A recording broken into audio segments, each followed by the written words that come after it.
जुलाई 31, 2023 prime टिभीको जनता जान्न चाहन्छन् भन्ने कार्यक्रममा एउटा एपिसोड प्रसारण हुन्छ जसको शीर्षक थियो काठमाडौँको ट्राफिक रोक्न नयाँ प्रविधिको आविष्कार के हो पोडवे।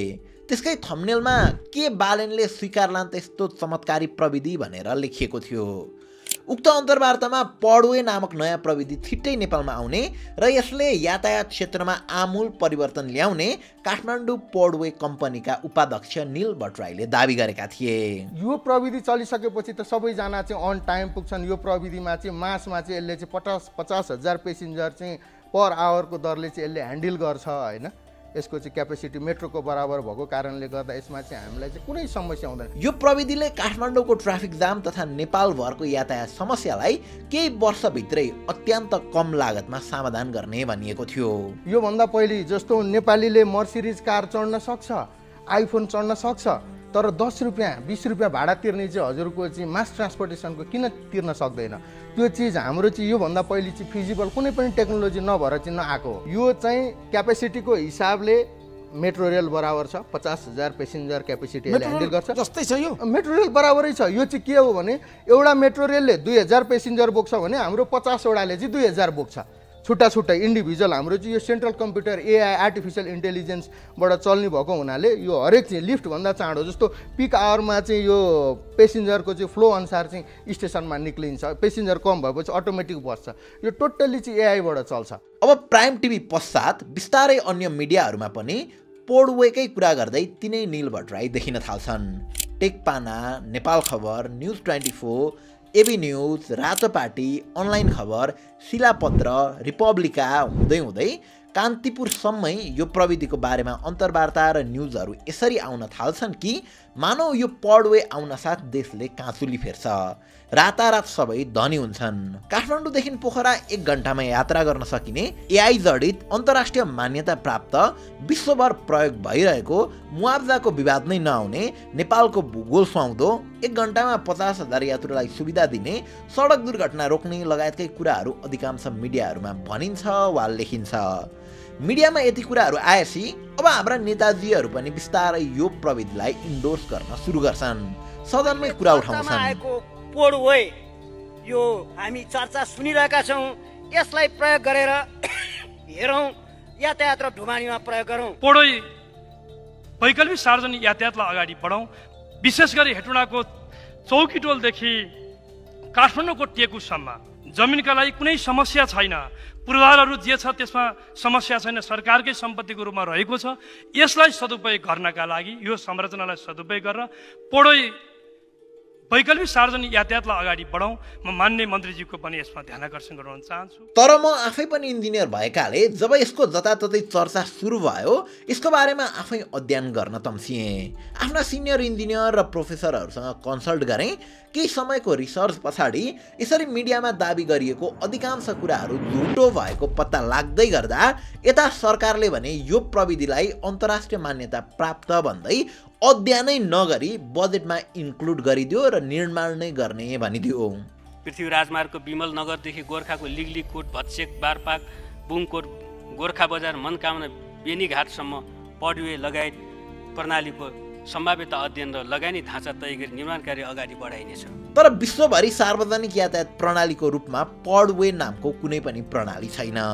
नेपालमा पोडवेको नाममा प्रचार गरिएको प्रविधि वास्तवमा युस्काई नामक कम्पनी हो जसले सार्वजनिक यातायातको लागि कुनै पनि सुरक्षा प्रमाणपत्र पाएको छैन। यो प्रविधि कुनै पनि देशमा सार्वजनिक यातायातको रूपमा कार्यान्वयनमा छैन। तसर्थ किन नेपाली सरकारले पोडवेलाई सार्वजनिक यातायातको रूपमा मान्यता दिन मापदण्डहरू बाइपास गर्यो त? किन यसलाई पर्याप्त अध्ययन बिना नै बजेटमा समावेश गरियो र निर्माण प्रक्रिया किन अगाडि बढाइँदैछ त?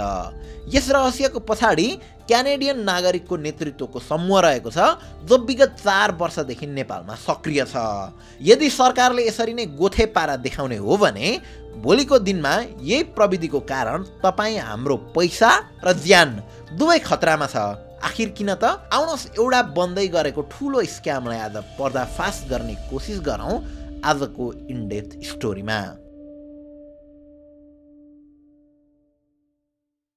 काठमाडौँ पोर्टवेले नेपाल ल्याउन प्रयास गरिरहेको प्रविधि युनिट स्काई स्ट्रिङ टेक्नोलोजीका नामले चिनिन्छ, जुन बेलारुसमा आधारित एक कम्पनीद्वारा विकसित गरिएको हो। यो कम्पनीको इतिहास खासै राम्रो छैन। सुरुमा यो कम्पनीलाई स्काइवेको नामले चिनिन्थ्यो र यसका संस्थापक एनाटोली युनेस्की हुन्। तर स्काइवे धेरै देशहरूमा आर्थिक ठगी, घोटाला र इभन पन्जी स्किमहरू चलाएको आरोपमा प्रतिबन्धित भएको छ। यसका केही उदाहरणहरू छन्, जस्तै सर्वप्रथम त इस्टोनियाको फाइनेन्सियल सुपरभिजन अथोरिटीले स्काइवे क्यापिटलमा लगानी नगर्नु भन्दै वार्निङ जारी गरेको थियो। त्यस्तै न्युजिल्यान्डको वित्तीय बजार प्राधिकरणले यसलाई सस्पेक्टेड स्क्याम भन्दै यसको विरुद्धमा सूचना जारी गरेको थियो। त्यस्तै जर्मन सुपरभिजनरी अथोरिटी, स्लोभाकियन सुपरभिजनरी अथोरिटी एनबिएस लगायतले पनि यसलाई स्क्यामको संज्ञा दिँदै वार्निङ जारी गरेका थिए। यसरी जताततै बदनाम हुँदै गएपछि सन् 2022मा स्काइवेले आफ्नो नाम परिवर्तन गरी युनिट स्काई स्ट्रिङ टेक्नोलोजी राखेर रिब्रान्डिङ गर्ने प्रयास गर्यो र अहिले त्यही प्रविधि उनीहरूकै सहकार्यमा खैरे सिइओ राखेर काठमाडौँ पोर्टवेले नेपालमा भित्र्याउने भन्दैछ। यो चाहिँ अत्यन्त राम्रो यो बुटिक टेक्नोलोजी हो। यसको बारेमा चाहिँ युनिस्की स्ट्रिङ टेक्नोलोजी भन्छ। यो चाहिँ 40 वर्ष रिसर्च गरेर युरोपियन 40 वर्ष रिसर्च गरे तपाईले? होइन, हामीले होइन, यो टेक्नोलोजी कम्पनीले बेलारुसमा विश्वमा काम नलाग्ने भएको छ। कुन तपाई कुन कुन देशमा जानुभयो? हामी बेलारुसमा गयौँ, दुबईमा गयौँ। दुबईमा यो काम लाग्ने भएको छ? दुबईमा केलाई नहुनु? दुबईमा त कति ठुलो समस्या छ दुबईमा। योभन्दा पहिले जे अभ्यास भएका थिए नि, ती अभ्यासहरूलाई चिरेर हामी इन्डिपेन्डेन्ट म्यानेजमेन्ट कम्पनी अमेरिकाको, जापानको, युरोपको खैरे सिइओ हुन्छ यहाँनेरि। यो प्रविधिलाई अन्जाम दिनका निम्ति उनीहरूले मजाले पैसा खर्च गरेर मिडियामा आफ्नो प्रेजेन्स बनाइरहेका छन् भने सरकारसँग पनि लबिङ गरिरहेको देखिन्छ। आखिर यो ग्रुप यो प्रविधि नेपालमा ल्याउन किन यस्तो तम्सिरहेको छ त? यसका दुईटा कारणहरू छन्, तर त्यो कारणमा प्रवेश गर्नुभन्दा अगाडि यो कम्पनी र यो प्रविधिको बारेमा भनिएका केही झुटा क्लेम्सहरूलाई पहिला डिबङ्क गरौँ है त। जस्तै रातो पार्टीमा प्रसारण भएको यो अन्तर्वार्ताको यो सेक्सनलाई सुन्नुहोस् है त। चाहिँ एआईले चल्ने यातायात, एआई कन्ट्रोल, यो self automated computer control car पनि भन्छ यसलाई होइन। यो चाहिँ अब धेरैवटा देशमा चाहिँ यो सञ्चालनमा छन् होइन। अब आफ्नो हिसाबले जस्तो लन्डनको हिथ्रो एयरपोर्टमा यो सञ्चालनमा छ होइन, मेक्सिकोमा छ मोडुट्राम भनेर होइन, अब धेरैवटा देशको जर्मनीको एयरपोर्टमा पनि छ। तर एउटा के हो भने यो प्रविधि चाहिँ जस्तो प्रमाणित गरेर चाहिँ सार्वजनिक यातायातको रूपमा लिएर आउने चाहिँ हाम्रो यो युनिस्की स्ट्रिङ टेक्नोलोजी जुन बेलारुसको प्रविधि हो, यसले चाहिँ 40 वर्ष अध्ययन र अनुसन्धान गरेर चाहिँ यो चाहिँ संसारभरि चाहिँ यो चाहिँ नयाँ किसिमको यातायात, यो नेपालमा मात्रै होइन यो विश्वकै लागि चाहिँ नौलो यातायात हो अहिले चाहिँ यो। किनभने 2020मा चाहिँ सेफ्टी सर्टिफाइड प्रमाणित भएर चाहिँ यो चाहिँ अहिले चाहिँ प्रचलनमा आएको यातायात प्रणाली हो यो चाहिँ। अब यही 40 सेकेन्डमा भनिएका अधिकांश क्लेमहरू झुटा र मिसलिडिङ छन्। जस्तै यो प्रविधि सार्वजनिक यातायातको मान्यता पाइसकेको युरोपियन र अमेरिकी मापदण्ड प्रमाणित प्रविधि हो भनेर क्लेम गरिएको छ, तर त्यो होइन। अहिलेसम्म यो संसारको कुनै पनि देशमा सार्वजनिक यातायात यानि कि पब्लिक ट्रान्सपोर्टको रूपमा सञ्चालित छैन। यस्ता केही एनिमेटेड सामग्री देखाएर यसलाई सार्वजनिक यातायातको रूपमा सञ्चालन भइरहेको दाबी गरिएको छ। नेपालका मिडियाहरूले पनि फ्याक्ट चेकै नगरी यसलाई पब्लिक ट्रान्सपोर्ट नै भनेर भनिरहेका छन्। यदि तपाईँहरूले युनिट स्काई स्ट्रिङ टेक्नोलोजीलाई पश्चिमी मिडियामा खोज्नुभयो भने तपाईँहरूले यसबारे कुनै पनि ठोस समाचार पाउनुहुने छैन। यसबारे मात्र कम्पनीका प्रचार सामग्रीहरूमा चर्चा गरिएको छ। उनीहरूले TUV प्रमाणपत्र प्राप्त गरेका छन्, जसले यो प्रविधिलाई टेस्टिङका लागि पर्मिसन त दिएको छ, तर यो प्रमाणपत्रले केवल छोटो दूरीलाई मात्र समेट्ने गर्छ, जस्तै शारदाको 400 मिटरको यो परीक्षण ट्र्याक। यो प्रमाणपत्रले लामो दूरी वा विशिष्ट भूभाग जस्तै नेपालको पहाडी क्षेत्रका लागि यसलाई प्रभावकारी प्रमाणित गरेको छैन। त्यस्तै उनीहरूले दाबी गरेको अर्को कुरा भनेको चाहिँ मुआवजाको विवाद हुँदैन भन्ने पनि हो। अब यही रिलेटेड केही क्लिप्सहरूलाई पनि सुन्नुहोस् है त।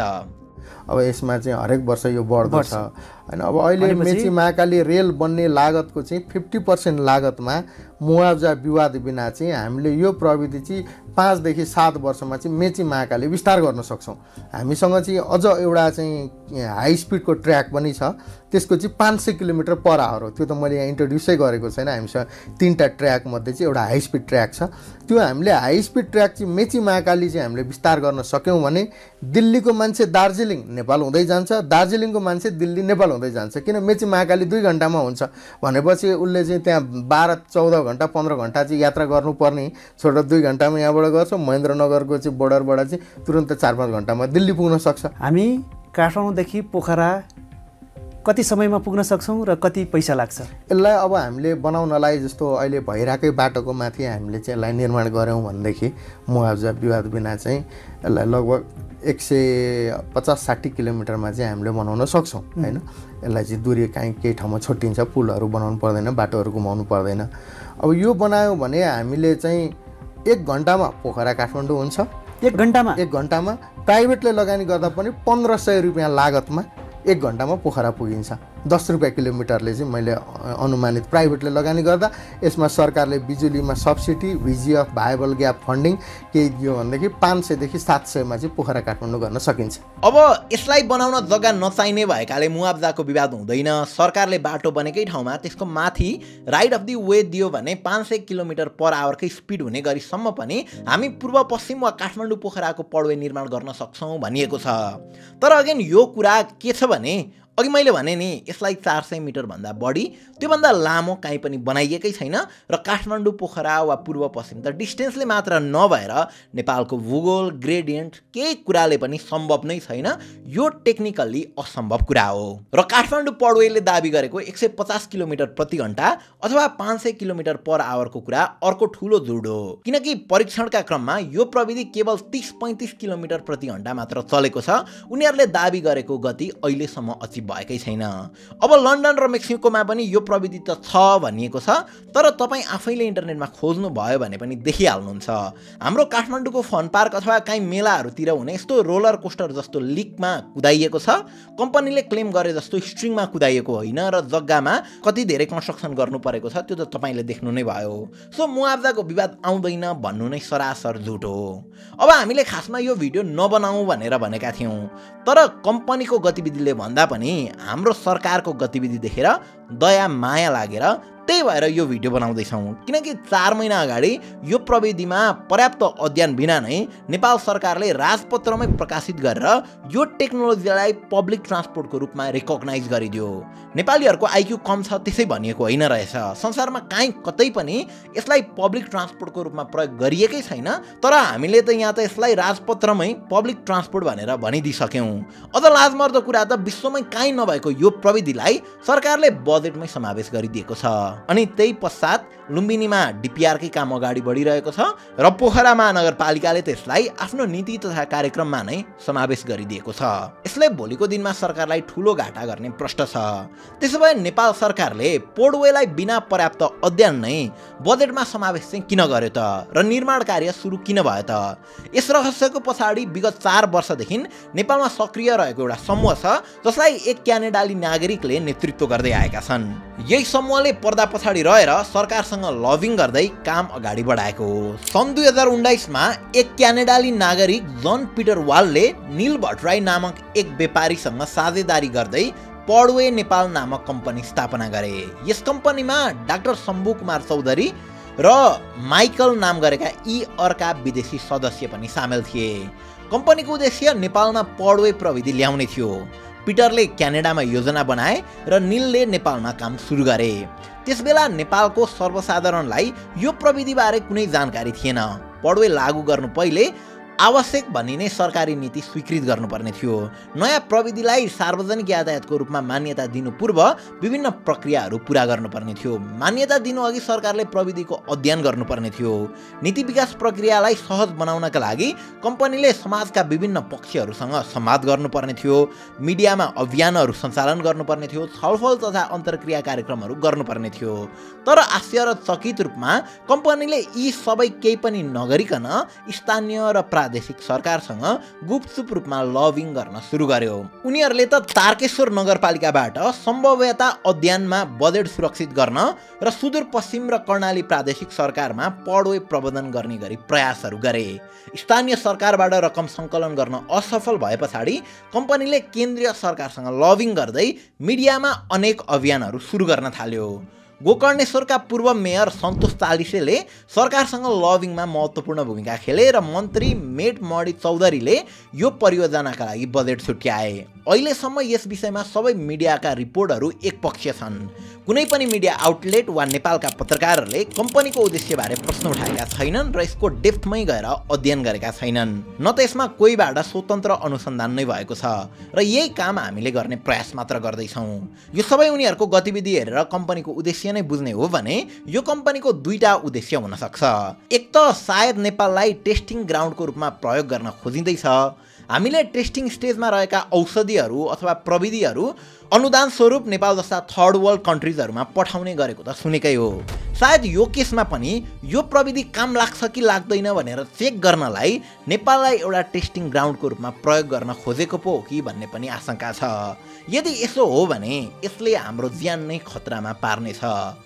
अथवा अर्को भने चाहिँ उनीहरूको वास्तविक उद्देश्य पडवे निर्माण गर्ने भन्दा पनि अर्कै केही हुनसक्छ।